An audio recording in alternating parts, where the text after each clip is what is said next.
Next problem, second one, prepare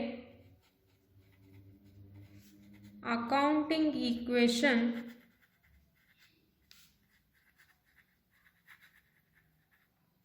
on the basis of the followings.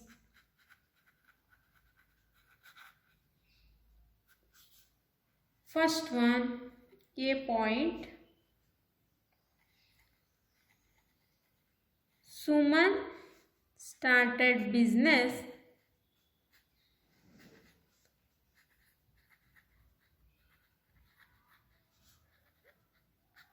with a cash 3 lakh rupees. B.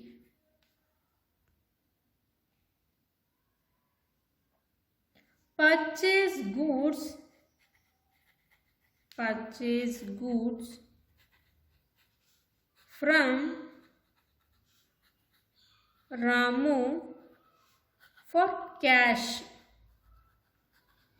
40,000. C. Sold goods to Banu costing rupees 10,000 for 12,000 on credit. Last point, purchase a furniture on credit rupees 7,000. ಇಲ್ಲಿ accounting ಈಕ್ವೇಷನ್ನ ಉಪಯೋಗಿಸ್ಕೊಂಡು ನಮಗೆ ಪ್ರಾಬ್ಲಮ್ನ ಮಾಡೋಕ್ಕೆ ಹೇಳಿದ್ದಾರೆ. Before ಕ್ಲಾಸಲ್ಲಿ ನಾವು discussion ಮಾಡಿದ್ದೀವಿ ಯಾವ ಥರ ಪ್ರಾಬ್ಲಮ್ ಮಾಡಬೇಕು ಅಂತೇಳಿ. ಫಸ್ಟು ಯಾವ ಥರ ಕನ್ಸಿಡರೇಷನ್ ಮಾಡ್ತೀವಿ ಅಂದರೆ, ಸ್ಟೇಟ್ಮೆಂಟಲ್ಲಿ ಯಾವ್ದ್ಯಾವ್ದು ಇನ್ಕ್ರೀಸ್ ಆಗಿದೆ, ಡಿಕ್ರೀಸ್ ಆಗಿದೆ ಅಂತ. ಬಿಸ್ನೆಸ್ ಸ್ಟಾರ್ಟ್ ಮಾಡಿದಾಗ ನಮಗೆ ಕ್ಯಾಪಿಟಲ್ಲು ಕೂಡ ಇನ್ಕ್ರೀಸ್ ಆಗುತ್ತೆ, ಕ್ಯಾಶ್ ಕೂಡ ಇನ್ಕ್ರೀಸ್ ಆಗುತ್ತೆ. ಅದೇ ಥರ ಪರ್ಚೇಸ್ ಮಾಡಿದಾಗ ಏನರ ಮುಖಾಂತರ ಪರ್ಚೇಸ್ ಮಾಡಿದ್ದೀವಿ ಅನ್ನೋದು ತುಂಬ ಇಂಪಾರ್ಟೆಂಟು. ಕ್ಯಾಶ್ ಮುಖಾಂತರ ಪರ್ಚೇಸ್ ಮಾಡಿದಾಗ ಕ್ಯಾಶು ಡಿಕ್ರೀಸ್ ಆಗುತ್ತೆ, ಗೂಡ್ಸು ಇನ್ಕ್ರೀಸ್ ಆಗುತ್ತೆ. ಗೂಡ್ಸ್ನ ಸೋಲ್ಡ್ ಮಾಡಿದಾಗ ನಮ್ಮ ಹತ್ರ ಗೂಡ್ಸು ಡಿಕ್ರೀಸ್ ಆಗುತ್ತೆ, ಏನರ ಮುಖಾಂತರ ಸೋಲ್ಡ್ ಮಾಡಿದ್ದೀವಿ ಅದು ತುಂಬ ಇಂಪಾರ್ಟೆಂಟ್ ಆಗುತ್ತೆ. ಕ್ರೆಡಿಟ್ ಮುಖಾಂತರ ಮಾಡಿದಾಗ ನಮಗೆ ಡೆಬಿಟ್ ಇನ್ಕ್ರೀಸ್ ಆಗುತ್ತೆ, ಕ್ಯಾಶು ಇನ್ಕ್ರೀಸ್ ಆಗಲ್ಲ. ಯಾಕೆ ಅಂದರೆ ನಾವಿಲ್ಲಿ ಕ್ರೆಡಿಟ್ ಮುಖಾಂತರ ಮಾಡಿರೋದು, ಅದಕ್ಕೋಸ್ಕರ ಡೆಬಿಟ್ಟು. ಮತ್ತು ನಮಗೆ ಪ್ರಾಫಿಟ್ ಅಂತ ಏನಾದರೂ ಬಂದರೆ ನಮಗೆ ಕ್ಯಾಪಿಟಲು ಇನ್ಕ್ರೀಸ್ ಆಗುತ್ತೆ. ಇಲ್ಲಿ ಪ್ರಾಫಿಟ್ ಬರ್ತಾ ಇದೆ. 10,000 ವರ್ತ್ ರುಪೀಸ್ ಗೂಡ್ಸ್ನ 12,000ಗೆ ನಾವು ಸೇಲ್ ಮಾಡ್ತಾ ಇದ್ದೀವಿ. 2,000 ಪ್ರಾಫಿಟ್ ಬರ್ತಾ ಇದೆ ನಮಗೆ. ಕರೆಕ್ಟಾ? Next furniture purchase on credit. Credit means loan. Credit ಅಂದರೆ ಇಲ್ಲಿ ಲೋನ್. ಅರ್ಥ ಆಯ್ತಲ್ವಾ? ಇಷ್ಟು ನಮಗೆ ತುಂಬ ಇಂಪಾರ್ಟೆಂಟು. ಫಾರ್ಮೆಟ್ ಏನು?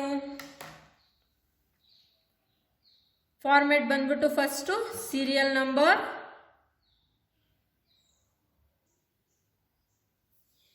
Format first serial number, explanation, cash, stock, sold debit credit agilide, so debit column, and furniture, then asset is equal to liability plus capital. ಇವೆಲ್ಲ asset items liability plus ಕ್ಯಾಪಿಟಲ್ನ ಮಾಡಬೇಕು. Format ಗೊತ್ತಾಯ್ತಲ್ವಾ? First one ಏನು? Serial number.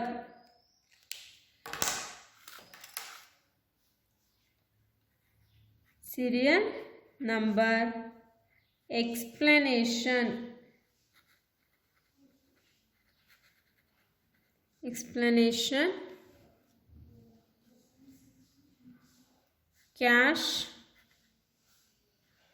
plus stock plus debtors plus furniture is equal to liability plus capital.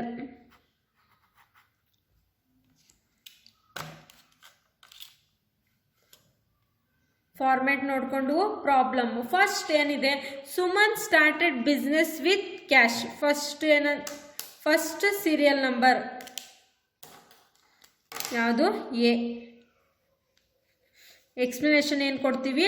Business start ಆದಾಗ ಏನೇನು increase ಆಗುತ್ತೆ? Cash increase ಆಗುತ್ತೆ, as well as capital increase ಆಗುತ್ತೆ. Increase cash, increase capital. Cash ಎಷ್ಟಿದೆ ಪ್ರಾಬ್ಲಮಲ್ಲಿ? 3 lakh. Stock ಇಲ್ಲ, ಡೆಟಾರ್ಸ್ ಇಲ್ಲ, furniture ಇಲ್ಲ, ಲಯಬಿಲಿಟೀಸ್ ಇಲ್ಲ. ಕ್ಯಾಪಿಟಲ್ ಎಷ್ಟು? 3 lakh. ಫಸ್ಟು ಸ್ಟೇಟ್ಮೆಂಟ್ ನಾವು ಕಂಪ್ಲೀಟ್ ಮಾಡಿದ್ವು. ಸೆಕೆಂಡ್ ಸ್ಟೇಟ್ಮೆಂಟ್ ಏನಿದೆ? Purchase goods from Ramu for cash 40,000. Purchase ಮಾಡ್ತಾ ಇದ್ದೀವಿ, ಇಲ್ಲಿ ನಮಗೆ ಇನ್ಕ್ರೀಸ್ ಸ್ಟಾಕ್. ಸ್ಟಾಕ್ ಏನಾಗುತ್ತೆ? ಇನ್ಕ್ರೀಸ್ ಆಗುತ್ತೆ. Increase stock. ಕ್ಯಾಶ್ ನಮ್ಮ ಹತ್ರ ಎಷ್ಟಿರುತ್ತೆ? 3 lakh. Decrease cash. ಡಿಕ್ರೀಸ್ ಯಾಕೆಂದರೆ ಕ್ಯಾಶಲ್ಲಿ ಪರ್ಚೇಸ್ ಮಾಡಿರೋದು ನಾವು.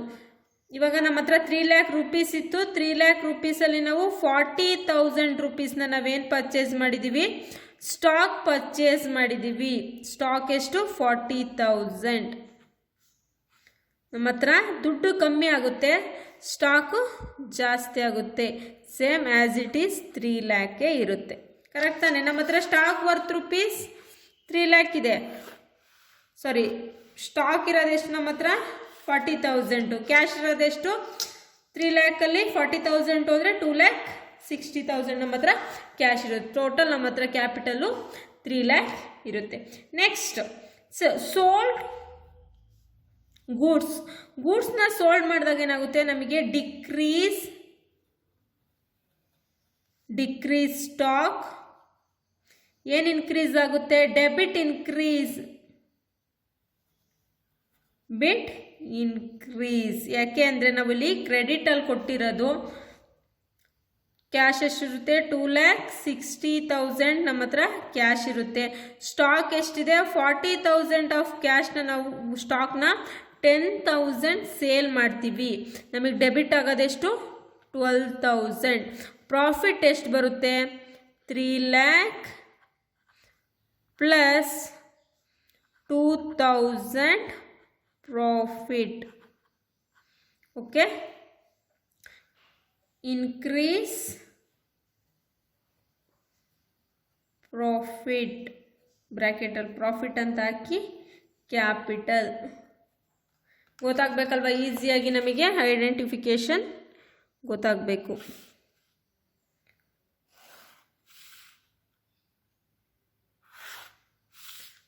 Next D, purchase furniture on credit. Liability increase ಆಗ್ತಿದೆ. ಇನ್ಕ್ರೀಸ್ ಏನು? ಲೋನ್ ಅಂದರೆ liability. Next increase furniture. Increase furniture. ನಮ್ಮ ಹತ್ರ ಕ್ಯಾಶ್ ಎಷ್ಟಿರುತ್ತೆ? 2,60,000. ಸ್ಟಾಕು 30,000. ಡೆಬಿಟ್ ಬಂದ್ಬಿಟ್ಟು ನಮಗೆ 12,000. ಫರ್ನಿಚರ್ ಎಷ್ಟು? 7,000. ಲಯಬಿಲಿಟಿ ಎಷ್ಟು? 7,000 ಪ್ಲಸ್ 3,02,000. ಇಷ್ಟು ನಮಗೆ ಪ್ರಾಬ್ಲಮಲ್ಲಿ ಕೊಟ್ಟಿರೋದನ್ನ ನಾವು ಅಕಾರ್ಡಿಂಗ್ ಟು ಅಕೌಂಟಿಂಗ್ ಈಕ್ವೇಷನಲ್ಲಿ ಸಾಲ್ವ್ ಮಾಡಿದ್ದೀವಿ. ನೆಕ್ಸ್ಟು ಟೋಟಲ್ ಎಷ್ಟು ಬರುತ್ತೆ ಅಂತ ನೋಡೋಣ. 2,60,000 ಪ್ಲಸ್ 30 2,90,000 ಆಗುತ್ತೆ. ಪ್ಲಸ್ 12 3,02,000 ಆಗುತ್ತೆ. 3,09,000 ಆಗುತ್ತೆ. ಕರೆಕ್ಟಾ? ನೋಡಿ 3,02,000 ಪ್ಲಸ್ 7,000 3,09,000 ಎರಡೂ ಕಡೆಯಿಂದ ಸೇಮ್ ಆನ್ಸರ್ ಬಂದಿದೆ. It means problem is correct. Problem right ಆಗಿದೆ.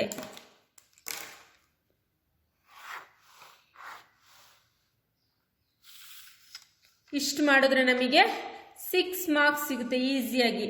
ಫಸ್ಟು ಮೇಯ್ನಾಗಿ ನಾವು ಯಾವ್ದು ಇನ್ಕ್ರೀಸ್ ಆಗುತ್ತೆ, ಯಾವ್ಯಾವ ಐಟಮ್ ಡಿಕ್ರೀಸ್ ಆಗುತ್ತೆ ಅಂತ ಹೇಳಿ ತಿಳ್ಕೊಬೇಕು.